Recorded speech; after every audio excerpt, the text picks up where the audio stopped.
There's a big dig going on in Boston today, and we're digging deep into the history of the Battle of Fenway Field. And what better place to start than the story of one of the greatest injustices ever done to a gallant but fallen hero. You're going to see a great wrong righted today.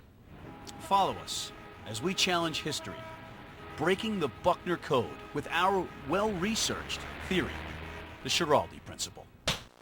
We're standing in front of Paul Revere's house, and you may wonder why. As it turns out, Paul Revere is the great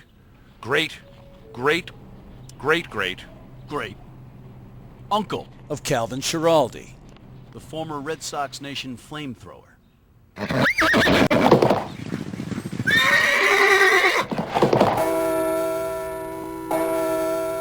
Chapter 12 of our Shiraldi Principle has us following the free Bill Buckner Freedom Trail here at the Old North Church, where a lantern was hung, marking the final pivotal days of the Battle of Fenway Field. Yeah. History tells us that it was 1 if by land, 2 if by sea, or 3 strikes you're out. If you're Marty Barrett facing Jesse Orozco.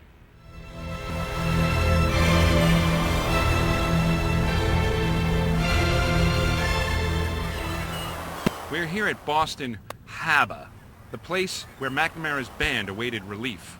From men of legends such as Nipper, Stanley, and of course, Calvin Shiraldi. Numbers always tell a story, but in this case, numbers were glaring. Shiraldi's numbers were 2.2 innings pitched, 4 runs, 4 hits, 3 earned runs. In the final day, the numbers were even worse. 1/3 of an inning pitched, 3 runs, 3 hits, 3 earned runs in the biggest battle of his life. Our case is being made.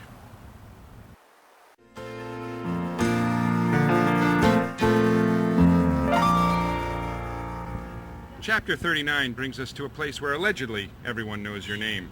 That's right, Matt. And right here, the groundwork was laid in a scheme led by John McNamara, Gene Yawkey, and General Manager Lou Gorman. That's right. The allegations are such that Gorman, a former Metropolitan officer and alleged spy, reneged on drafting Roger Clemens into the ranks with the Metropolitans, yet did so when he was commanding Red Sox Nation.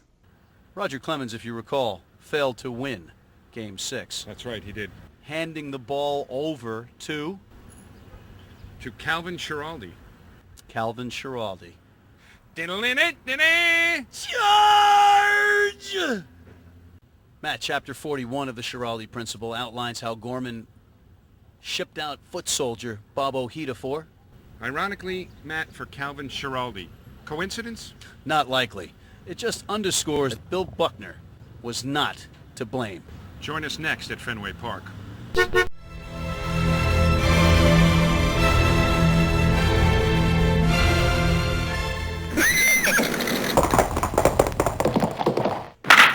Matt, the final chapter of our Shiraldi Principle leads us here. That's right, and we're not just here, the site of the Battle of Fenway Field, now known to Red Sox Nation as the Boston Massacre, to vilify Calvin Shiraldi. No, we're not. But we need to point out that no one man wins or loses a battle. And Bill Buckner was not a man that lost the Battle of Fenway Field on his own.